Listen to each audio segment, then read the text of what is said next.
Graça e paz a todos meus irmãos, que a paz do nosso Deus esteja com todos vós, em nome do Senhor Jesus, na unidade do Espírito Santo, nosso Consolador. Amém.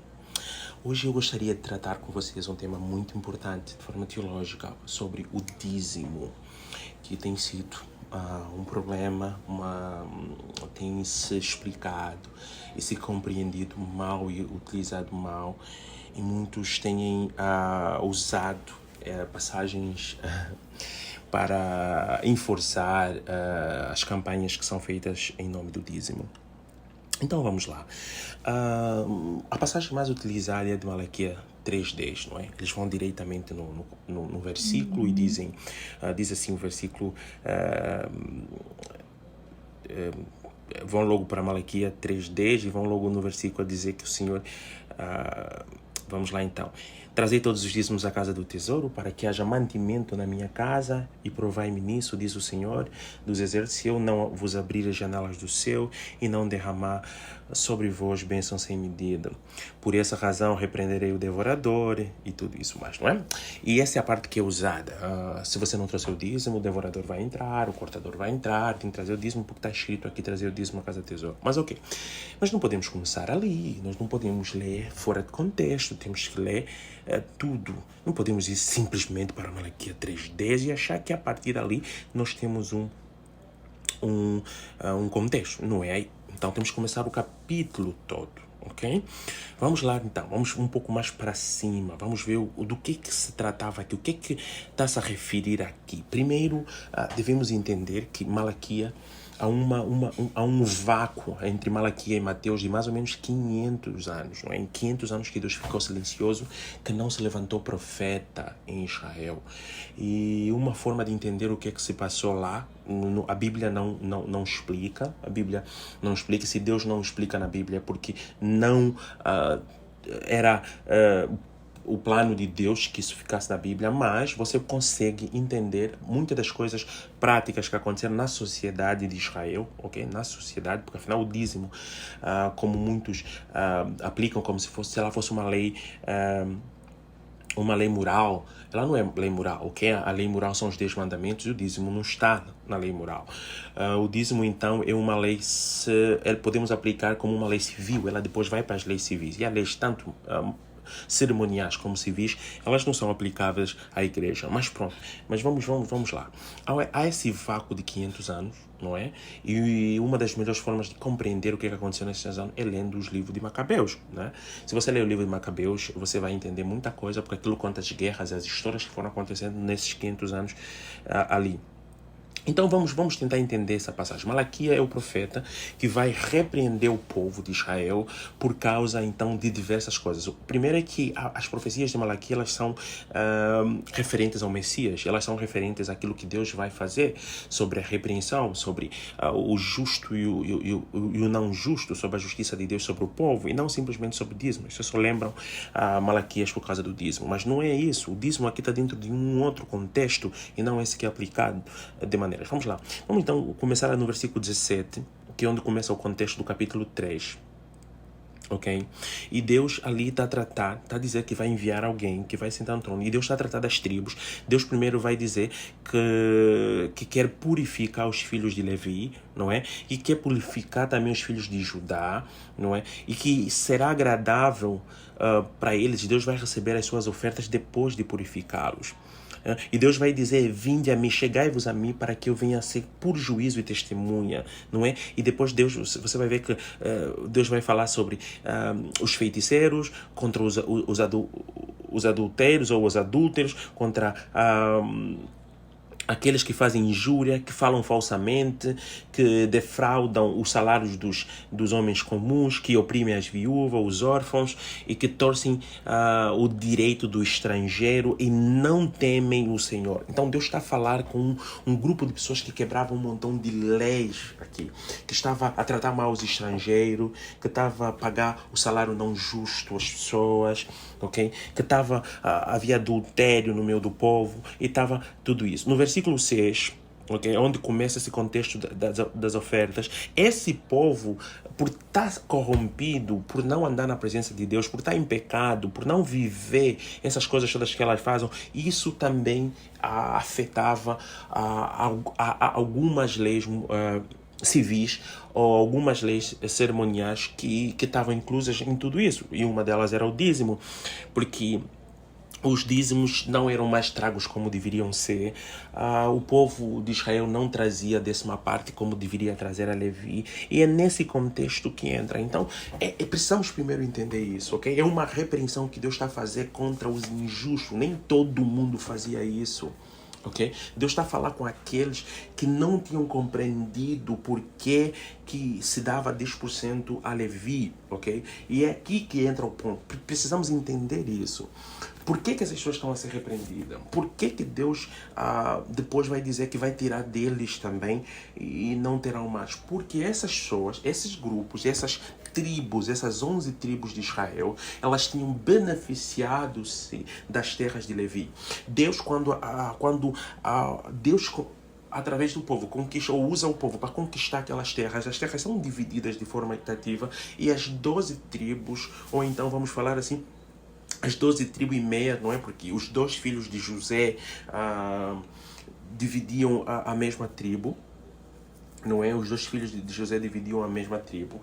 Então, quando ele divide as tribos, há uma tribo que não recebe terra, que toda vez que ela possui uma coisa, possui dentro da terra dos outros, que são os levitas. Os levitas são separados para o cuidado do templo. Okay? Os levitas são aqueles que vão cuidar do templo, uma tribo separada, os descendentes, então, de Arão. Eles são separados para viverem sobre o templo. Então, a terra que deveria ser de Levi é distribuída aos outros 11 irmãos ou 11 tribos. Então era uma obrigatoriedade que esses povos, que essas tribos pegassem 10% e devolvessem ao templo, a Levi, para alimentar Levi. Por quê? Porque Levi tinha uma responsabilidade muito para além daquilo que eles imaginavam e era espiritual. Como assim? O trabalho dos levitas era cuidar do templo, cuidar dos utensílios, manter a lei cerimonial a funcionar, e a lei moral também em algum lugar, e a lei civil. E eles eram os únicos que tinham que se purificar para levar as simbólicas ofertas de sacrifícios a Deus. Em outras palavras, quando um homem ou uma mulher, um homem de Deus ou alguém que fosse entre o povo de Israel que pecasse, ele não ia fazer um sacrifício sozinho. Ninguém fazia um sacrifício sozinho, ninguém se purificava. Eles pegavam um animal sem máculas e levavam para o levita, para o sacerdote. E era ali que o levita, esse homem que estava preparado, é ele que pegava o animal e pedia a Deus em favor do pecado do outro. Então Levi tinha essa função.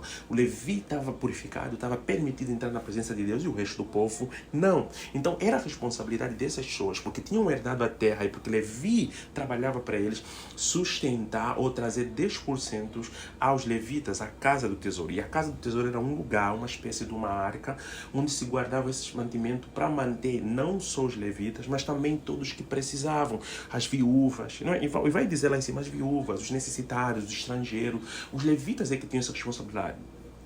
Não é? Então, quando eles começam a falhar com isso, Deus vem e repreende as pessoas por desobediência, por serem rebeldes e por deixarem de fazer o que era uma lei civil e cerimonial. Então, Deus está dizendo, vocês receberam a terra dos outros e vocês não são capazes de devolver a eles. Mas quando vocês têm pecados, é a eles que vocês vão pedir para eles virem na minha presença. Então, era um mal em si por causa desse tipo de comportamento. Então, Deus estava a repreender aquelas pessoas. Não é um mandamento, não é uma lei generalizada para todos. Não, era específica, era para um povo específico, para quem tivesse a quebrar. Porque se você ler o capítulo à frente, você vai entender que Deus vai dizer, por exemplo, Deus vai dizer aqui em cima, no capítulo 3, no versículo 5, Deus vai dizer, chegai-vos a mim. No versículo 4 ele vai dizer assim, a oferta de Judá e de Jerusalém são agradáveis. Então, Judá, por exemplo, Jerusalém, foram aceitos, as ofertas desses povos foram aceitas. Então, quem estava a fazer não tinha. Então, era uma repreensão aos descumpridores por causa daquilo que eles tinham recebido e por causa da responsabilidade deles. Eles tinham herdado a terra de Levi. Amém? E os sacrifícios de pecado eram os levitas que faziam, coisas que não acontecem hoje. Primeiro, ninguém é levita, não é? Ninguém recebeu as terras dos outros, em primeiro lugar. E em segundo lugar, nós não temos uma arca, não somos levitas, os levitas continuam lá, não somos nós, nunca seremos. Não pode dizer que sou levita espiritual, não existe isso. Amém? Não há uma arca e o dízimo não pode se enquadrar aqui. Outro ponto é, se você não der, vai entrar o devorador. Peraí, um momento, Deus é santo, Deus não vai falar com demônios. Deus não vai no inferno pedir os demônios para castigar os seus filhos. Deus não precisa. Se Deus quiser te punir, ele vai punir por conta própria. Ele tem poder para fazer isso. Ele não precisa de demônios para fazer isso. Deus não vai falar com demônios para punir por uma coisa que ele mesmo te deu. Se ele quiser tirar, ele tira. Ele não precisa que demônios sigam. E o ponto, não podemos desviar o foco aqui. Não se trata de demônios. A passagem não trata de nada, de uma força espiritual. A Bíblia está a dizer aqui que Deus vai enviar o devorador, o cortador. São gafanhotos, ok? Gafanhotos que vão vir comer a plantação dos ambiciosos, daqueles que não queriam vir, que estavam com a terra dos outros e não queriam dar. Deus vai deixar que as pragas de gafanhoto venham consumir o fruto de campos, ou menos, se eles não querem dividir, então também não terão para eles próprios. Só assim então é que eles vão se arrepender, vão passar a plantar e vão passar a levar também para Levi. O dízimo aqui é realmente comida, é grãos, é exatamente isso. Então, não se pode usar essa passagem para fazer o que se faz hoje, ameaçar pessoas, dizer que se você não dá, Deus vai te repreender. Não, Deus não está repreendendo todo mundo. Se você ler os versículos em cima, há quem Deus está contente. Então, não é todo mundo. A questão aqui não é essa. Então, e depois, não podemos usar essa passagem como se ela fosse a passagem padrão do dízimo, porque não é. Não é. Aqui, nessa passagem, estamos a falar do último livro do Velho Testamento. Então, e o restante do livro, o restante das coisas que aconteceram. O dízimo não era importante lá, só é importante nessa passagem. Claro que não. Não é? Então, aqui, estamos a tratar, ou Malaquias estava a tratar de uma situação específica, com um grupo específico. Não pode ser aplicável a todos. Amém? Primeiro ponto. Segundo, eu dou o dízimo é bíblico, mas ele não é bíblico por causa de Malaquias. Ninguém dá o dízimo por causa de Malaquias. Malaquias que já está a repreender aqueles que já não estão a cumprir. Não é uma ordem para dar o dízimo. Não é? Ele está a dizer, trazer todo o dízimo para que haja mantimento. Ele está a dizer que aqueles que não o fazem têm de fazer porque era uma lei. Aquele povo tinha essa obrigatoriedade, tinha recebido. Você não tem nenhuma terra que você recebeu, eu já expliquei isso. Mas vamos lá. O dízimo, ele aparece a primeira vez aonde? Onde que o dízimo aparece a primeira vez? Se nós quisermos tratar de dízimo, nós temos que ir aonde o dízimo aparece a primeira vez. E com certeza não é em Malaquias. Amém? Nós vamos encontrar o dízimo exatamente pela primeira vez no livro de Gênesis, no capítulo 14. Né? E a Bíblia deixa bem clara que aqui também não é sobre o dízimo, mas sobre a presença do sacerdote. A Bíblia fala de Melquisedeque abençoa Abraão. Amém?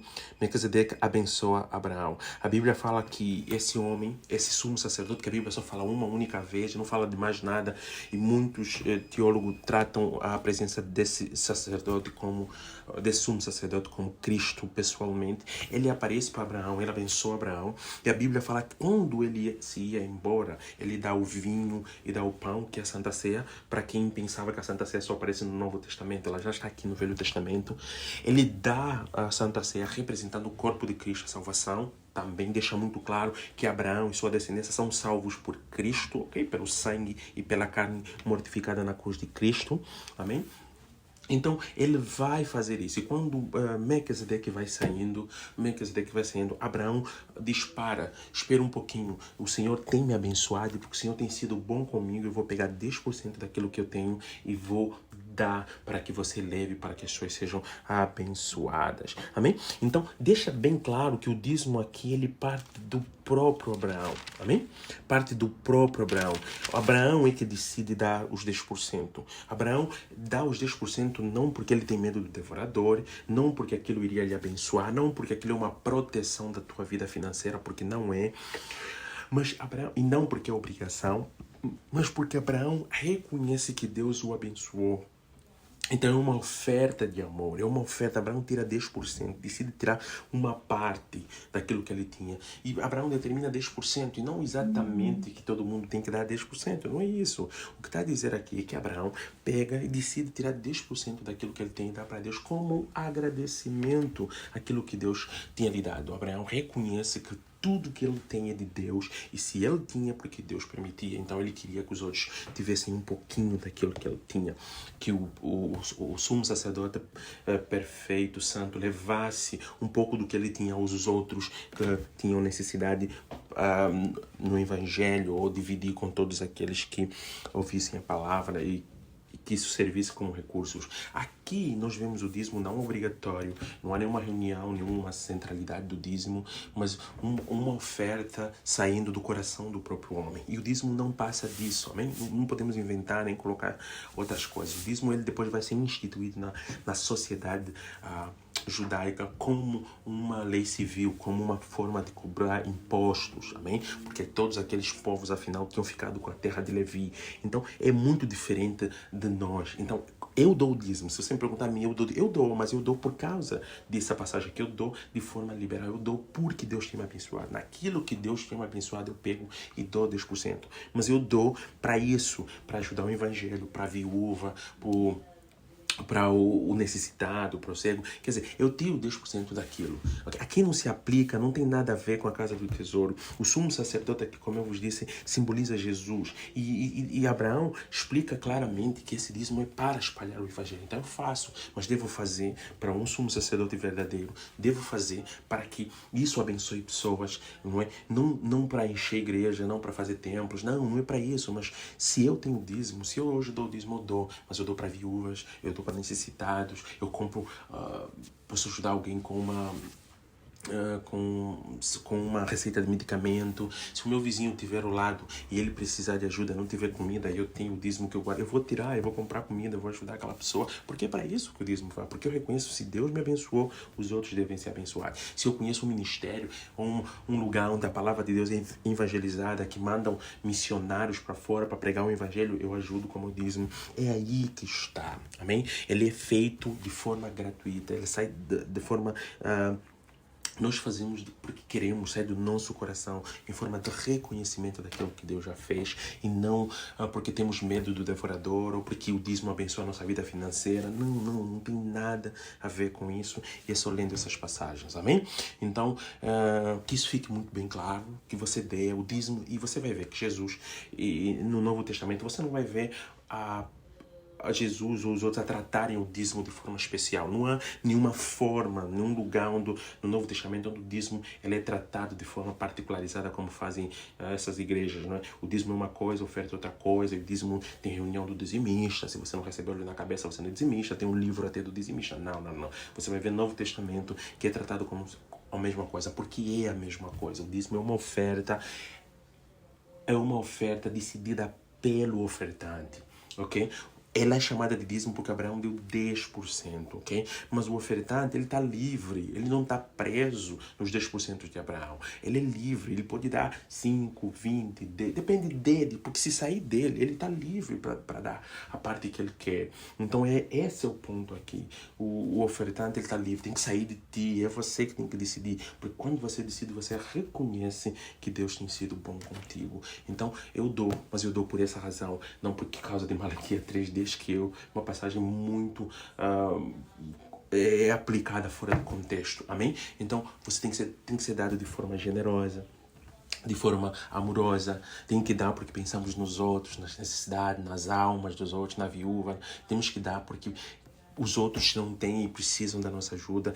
É isso que tem que nos motivar, e não por causa de um olho na cabeça, de uma reunião dizimista, ou porque temos medo do demônio devorador, ou porque isso vai abençoar a nossa vida, ou porque isso vai nos proteger. Não nos protege. O que nos protege é Cristo, amém? Nenhuma condenação há naqueles que estão em Cristo Jesus, e naturalmente aquele que está em Cristo Jesus, que se converteu, que se regenerou, ele não terá problema em ofertar as suas coisas materiais, ele não terá problema em dividir o seu pão, entende? E é aqui que entra tudo, amém? Espero que isso consiga esclarecer, ajudá-los a serem livres, amém, em Cristo, e fazerem as coisas de coração pela vontade de Deus, e não por causa dos dogmas da igreja ou porque as igrejas incentivam isso como uma forma de arrecadação. Eu faço parte de uma igreja, devo ajudar? Claro que você deve. Se lá o evangelho é pregado, se eles ajudam as pessoas, se ajudam a viúva, se saem para pregar o evangelho, se o que você dá, as quantias, o valor que você dá é aplicado para a obra de Deus e não para ostentação ou para outras coisas, então você deve dar. Mas se é aplicado para outras coisas, você deve parar e aplicar o dízimo aonde a Bíblia nos ensina a aplicar, ok? Só para terminar, no Novo Testamento, como eu disse, o dízimo não é separado da oferta. Por quê? Porque você vai ver que os cristãos, eles decidiram, fizeram exatamente como Abraão. De conta própria, eles vinham, por conta própria, vinham aos apóstolos e derramavam os pés dos apóstolos aquilo que eles tinham, iam, vendiam tudo. Para quê? Vai lá, Atos vai dizer, para dividir. Os apóstolos pegavam e dividiam o pão para todos. Exatamente na mesma intenção de Abraão, dividiu o pão para todos. Os apóstolos pegavam aquilo e repartiam a quem tinha necessidade. É assim que funciona. É assim que nós devemos. Por isso é que Jesus não vai falar, os apóstolos não vão falar, porque é a mesma coisa, não tinha necessidade, é realmente a mesma coisa. E é assim que devemos dar, amém? O dízimo tem que ser para isso. Se ele não está a ser feito no lugar onde você está, você pode fazer. Não há problema. Não é uma passagem a dizer que sou o A ou o B tem autoridade. Se não tem, então você pode fazer. Então, devemos dar o dízimo, sim, mas devemos dá-lo por essas razões bíblicas. As razões que estão em Atos, as razões que estão aqui em Gênesis. E mesmo a razão que está em Malaquias, porque compreendemos mal. A razão aí em Malaquias é uma repreensão àqueles que não fazem, amém? E não tenha medo de gafanhotos, de demônios, porque isso não existe, não vai acontecer, não é o ponto aqui. E você não dá o dízimo para ser abençoado. Mas e as janelas do céu eu vos abrirei? Sim, ali a Bíblia está a relatar por que eles deixaram de ser abençoados, amém? Por que não chovia? Por que lembrem que isso está associado àquilo que o povo de Israel recebeu como herança de Levi, amém? Espero ter ajudado, que Deus abençoe a todos, em nome de Jesus.